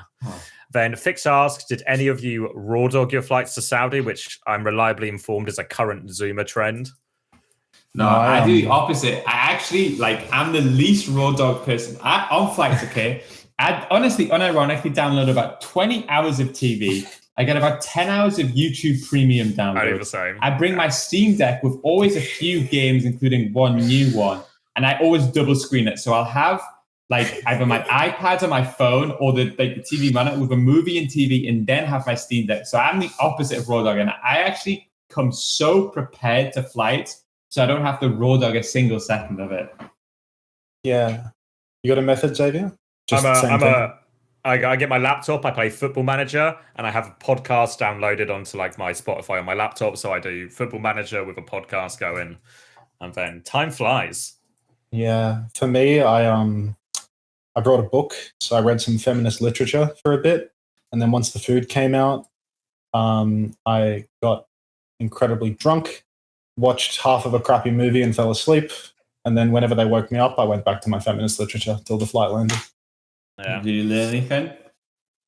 It's not like I don't know if learning anything is quite the right way to describe it. You know, it's not like preaching feminist literature. It's Jane Eyre. You know, it's a fiction novel, but it's good. All pretty far away from raw dogging it then. Yeah. Then Twengo asks, what does calling for cuts mean in the London system? Any other comms that are unique to London? And what is everyone's favourite team bonding memory? I mean, cuts is just hide somebody behind so that as your main group pushes them, they kite into someone. So the idea would be if my Reinhardt, for example, pushes their tank, they're going to take a step back. And as they take a step back, we've positioned somebody already behind them so that you're shooting them in the back of the head as they're kiting. This is, to be fair, it's mainly a dive technique, I think. I don't think you do it as much with broad comps, but yeah, that's what cutting is. Yep. And then favourite team bonding memory? I think for me, it would probably it has to be Hawaii, actually. Yeah, I was going to say Hawaii would be Hawaii after we got reverse swept. Brought us all closer together, I think. Any from Glads Hunter or Atlanta or any of favorite team bonding memory? We did some silly stuff together on Gladiators, but I'll keep that to myself. All right. Yeah. Then some Overwatch based yapping. Blah blah blah. Rock asked about our experience in Saudi as well, but again, I think the podcast really covers most of that. Then Ash asks, maybe it's weird. That's an encouraging sign. But I was surprised that Chris and X are engaged. What do you mean surprised? Engaged/married? Because in my head, a full-time Overwatch coach is a shut-in with no friends. So how did you meet your significant others? You want to start, Chris, or do you want me to start? Yeah. So, I mean, it's kind of true. Like my first few years on Philly, I was, fat, shut in, ugly, no contact with the real world and or especially the opposite sex. And then actually we had like COVID lockdown. So I kind of went through one of those, quarter life crisis where I started running a hell of a lot. Like I got myself in shape, bought new clothes and stuff and decided I was going to go attack the real world.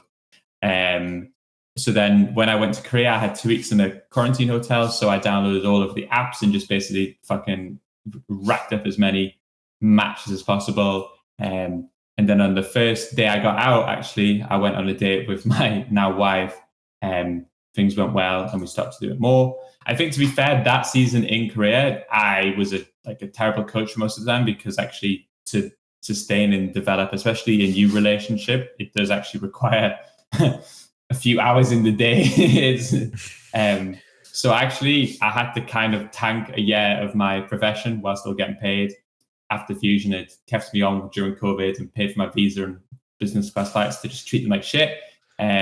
And then once the relationship was established and stuff, especially once you go long distance, it was okay for me in London to kind of to go back to full-time coaching because I always do like the off seasons. I could like one trick a relationship at the same time.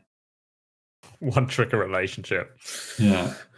So for me, I was working at the cinema, Cineworld. The UK viewers might know. I was working at the Cineworld, got a job there in my last year of uni, and then just kind of kept doing it afterwards because it was a job, it paid the bills. And then she also worked there. She was the supervisor. We actually worked together for a year before we really got talking. I think our only real interactions were just professional interactions, and a few times I had an argument with her about what should or shouldn't be done. And then we just started going to the same nights out, like the same work nights out, Vodka Revs, on Cheap Drink Sunday.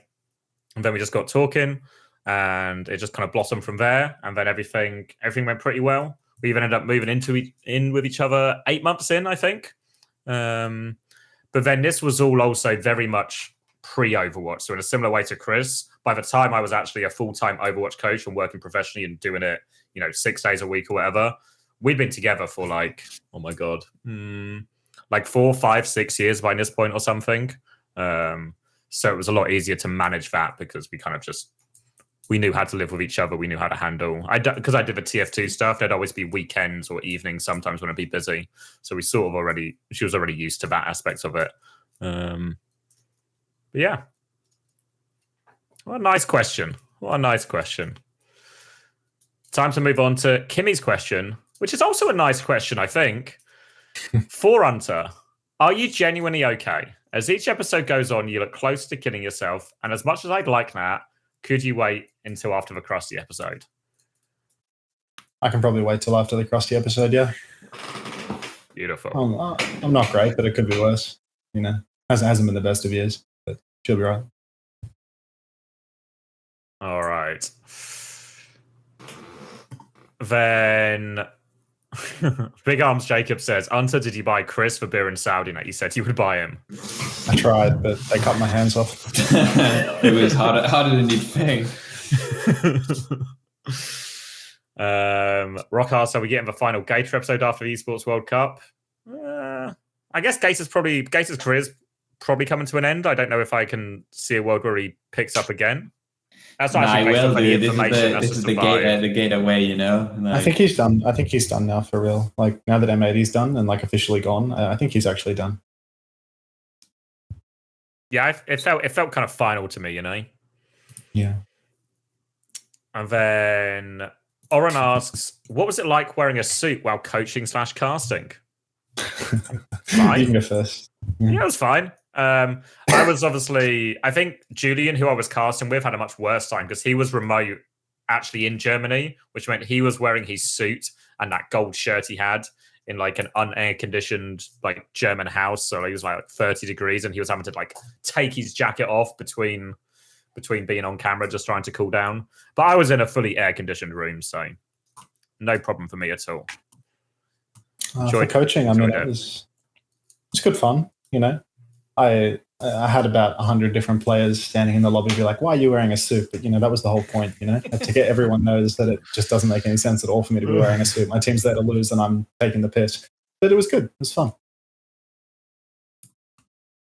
I don't think you've ever worn a suit for coaching, have you, Chris? Never once. You're always just in joggers and a tee. I'm maybe jeans if it's like a special day. Yeah. If it's like a semi-final or something. If I'm feeling jealous, I'll stick on some jeans. Pretty sure. Do you remember that one match where you just had to do it in your underwear because your shorts were broken? Oh yeah, I remember. The cleaner lady was fucking sewing them up for me, so I was just in my boxes while we were playing. I think we won, so we should try that more often.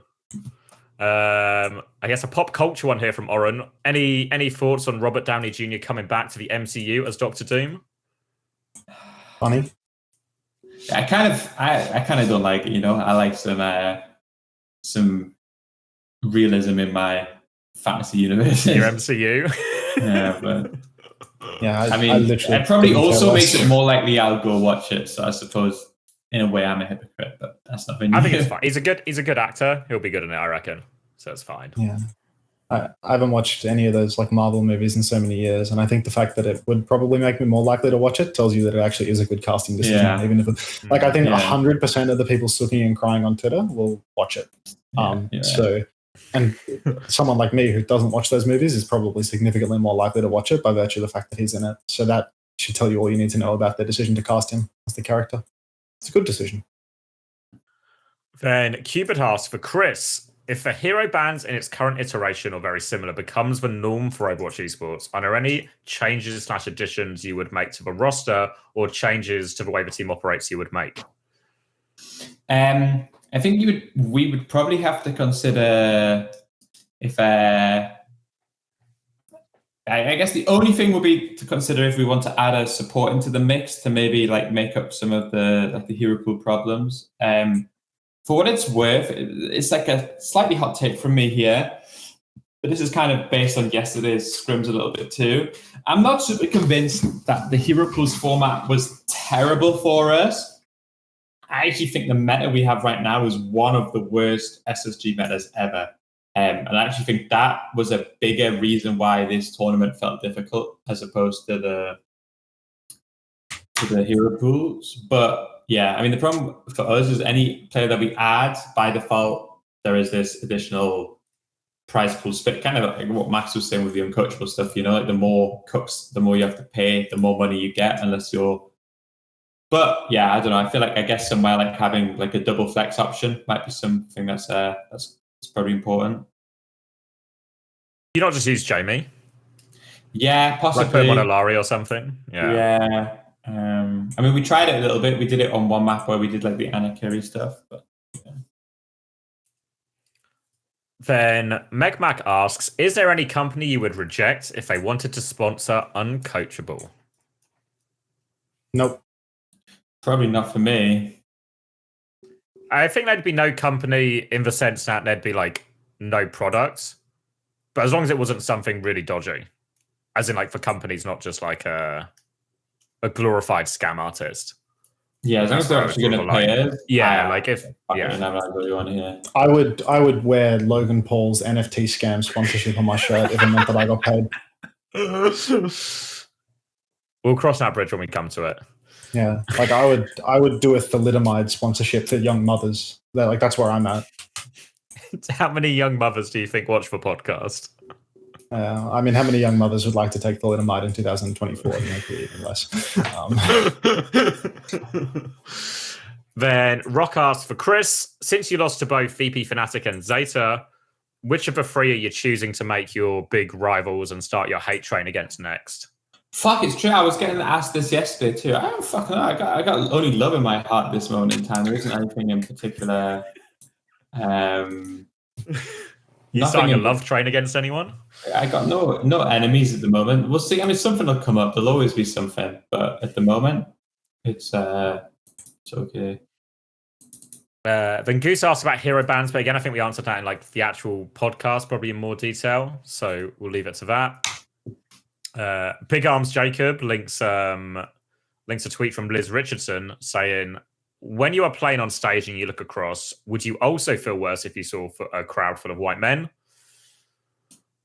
Obviously. Yes, but I'm racist, so at least I wear it, at least I'm honest about it. No hypocrisy here. I mean, we covered this on the podcast so extensively. We can't do it again. Wait, this tweet? About Ms. Liz? Oh, right. Yeah. I remember that section. I'll call Jake and we can cover it again. The 40-minute client of the week at the end of the episode might cover this discussion.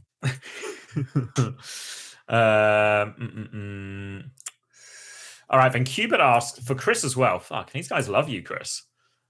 With the biggest tournament of the year done, do you still think it was the right choice to pick SSG over Fnatic, aka lower salary but higher prize pool share? I think mathematically 100%. I think there's actually, with how it's gone, there's no argument whatsoever against it. We've earned more money from prize pool than we have from salary, which is why going for a heavier prize pool split was the correct decision. And SSG has been amazing to work for. Whereas, I don't know, Fnatic might have been fine too. But no, I think absolutely no regrets of any of those decisions. I think everything came out the way that it should have. Then Fix asks, that's quite a broad question. Is there a difference in things like tempo comps and playstyles in different regions? Some regions are really bad at certain comps, like our Korea sucks at Rhine, stuff like that. And Western teams are worse at dive. That's probably like the biggest, articulatable sense of it. Like Westerners are better, Westerners aren't necessarily better, but like Westerners have a firmer grasp on like the ground tank comps and stuff like that. And Koreans have this like massive advantage on dive comps. Then Rock asks, out of the three of us, who do we think had the most disappointing performance at the Esports World Cup? Chris? No. Yeah. You think either of us had a more disappointing performance? Disappointment, like that suggests that there's an expectation. Yeah, true. Yeah, you guys actually, when I think about it, you guys actually massively overperformed expectations for when you stood on that flight. Yep. I think so too. Yeah. Then Psycho Shiro asks about thoughts on PGE stands and the parasocial relationships some have formed. I guess we actually touched on this earlier. Talked on the ceviche this year. Yeah. And I think a lot of it applies to PGE, and I think it's like the bigger you get, the unavoidable is just unavoidable. You always get some people in this, and it's just a question of how they handle that, how much they lean into it, and how much they try and distance themselves from, I guess, the more extreme of a fan base. Then, okay. House asks, for each of us, if you go back to the beginning of your careers, wouldn't there be anything you'd tell your younger selves? I guess if I could see it all again, I would probably have improved in my second season. I would have that's obviously fun and stupid to say, right? Show yourself the final product and just be like that from the start. I don't know, I guess somewhere in life, if you're happy with where you are right now, then it doesn't make sense to have regrets because every decision that you made kind of in some sort of chronological order pointed you towards where you are now. So I'm happy with where I am, so no regret. Yeah, I wouldn't change a thing. Maybe I tell myself, don't date that girl. That's about it. Yeah, similar vein. I think probably maybe the only one would be like, just fucking take Danid, you prick. And then we would have lost, but I would have felt less bad for Danid, because I think that's more of a regret, I guess, on his behalf. And then this one from House again, but just for Hunter. Would you consider retiring as a coach and becoming an undercover operative in the establishment? Really enjoyed every time you were on the broadcast for the Esports World Cup. Well, thank you for the positive appraisal on the Esports World Cup performance. You might be the first viewer that has actually made any comment on it, so that's cool. Big thumbs up to that.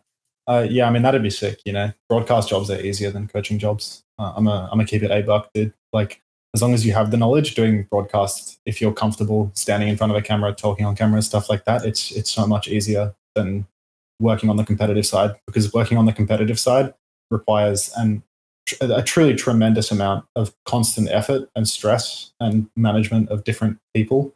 Whereas to work on the broadcast side, you need to maintain your understanding, sure, but the rest of it just comes down to you, you know? So if you're happy with the product that you put forward every time you stand in front of that camera and talk, then it's natural, you know? So I would fucking love a job like that, because it's less work for more money, basically. Great. It's kind of like, you know, because I'm not doing anything with Maryville right now, I'm not really sure what the future is with that sort of stuff. You know, I think maybe I should just like boot up the co-stream or something like that, try and derive a little bit of income from yapping in front of the camera, just while I'm kind of waiting to find out what happens with the coaching stuff. But overall, I mean, coaching doesn't seem like a lucrative career no matter what, whereas at least, you know, with broadcast talent, you can get some more money for your time invested. So if the opportunities are there, I would seize them and eat them and do them for sure. Seize them, eat them, and do them. Yeah, no, that's... Then Wallagug, I guess something says, when are we getting the CX co-cast again? Really enjoyed it for Flash Ops. Maybe one day. Yeah, maybe one day. I think the problem is all the Face It coverage I do would be at the most horrendous time of the night for you. Because it's like EU after, like late afternoon, evening, which would be... Yeah, like 2 a.m. or something, maybe even earlier. Yeah, the times are really awkward to cover EU, and then to cover NA, there's a rolling schedule between NA and EU for OWCS at least. I'm not sure about Face It, so it's like you just wind up with really weird times, like super early in the morning, stuff like that. It would be easier if the time zones lined up better for me, but I'm unfortunately Australian. Yeah, the easiest one to actually do together would probably actually be Korea, but obviously it's all just a co-stream rather than like anything casted. And nobody watches it. People watch. It's like it's not as big as EMEA. Yeah. Like even the Swiss. I mean, obviously not to set Chris off, but the Swiss did much better than I think the Korea co-streams for me at least over the last weekend. Then I think I've answered this one already from Rock. Maybe we kind of all have it. If we would go back and change one coaching decision you made, what would it be? I know we said we wouldn't change anything, but if it was just a small thing, a coaching decision. Space on Junker Queen 3 weeks earlier. Yeah, I think maybe I run that last season, just commit to the Rhine earlier. But even then, maybe if we commit to it earlier, we lose confidence at the wrong time.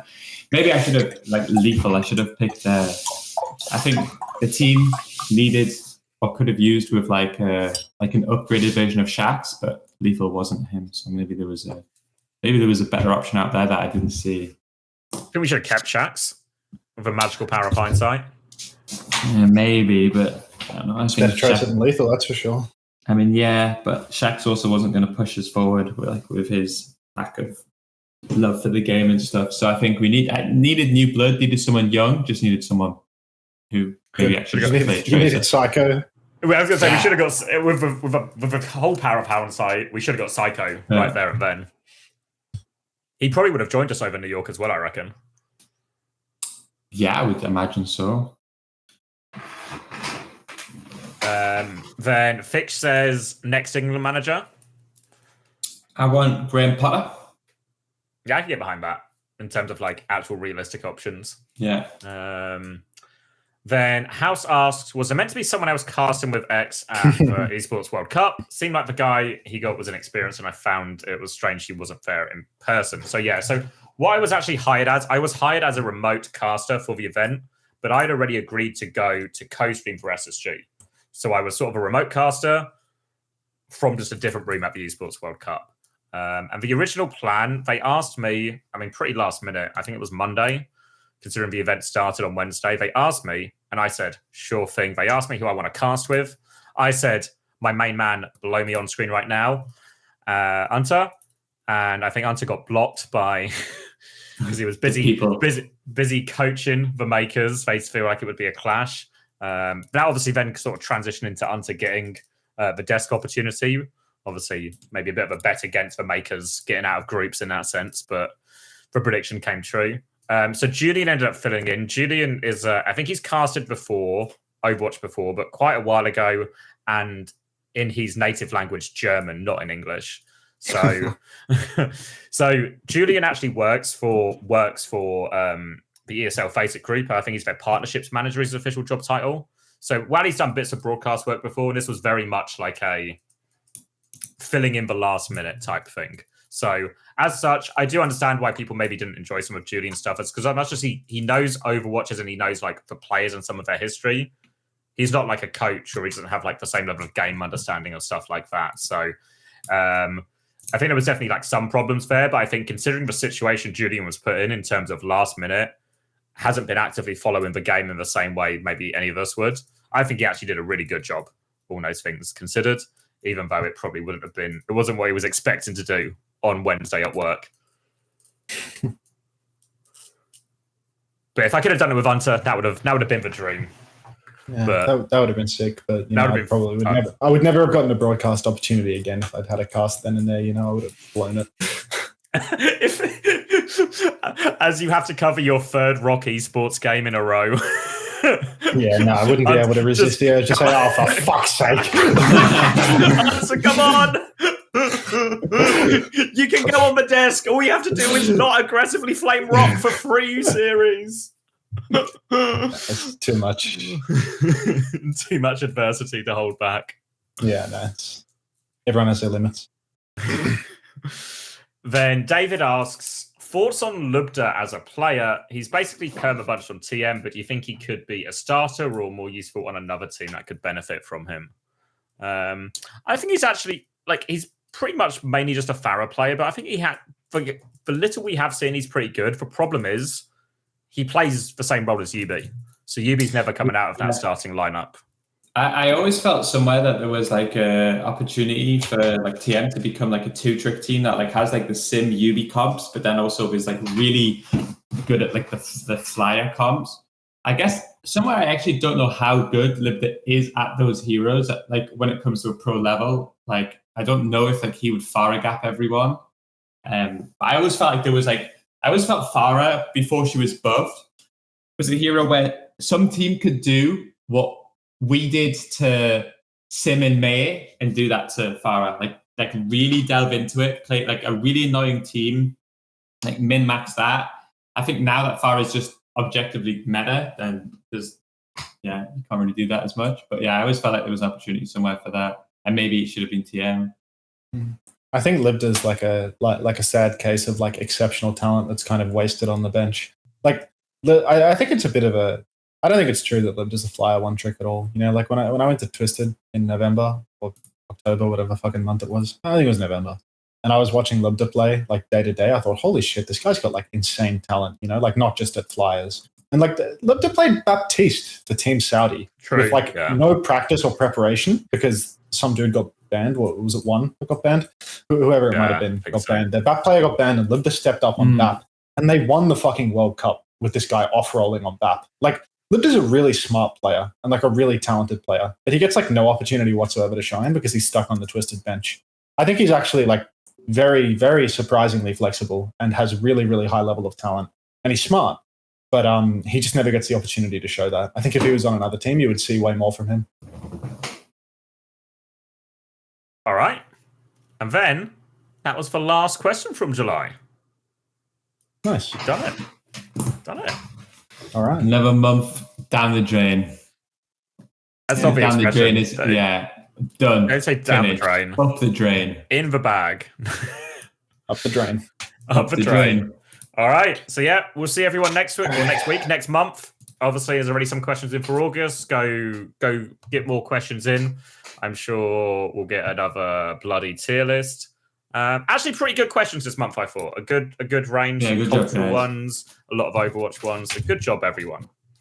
Even Oren did all right, to be honest. Yeah. Keep it up, mate. Keep it up. All right. Thanks, everybody.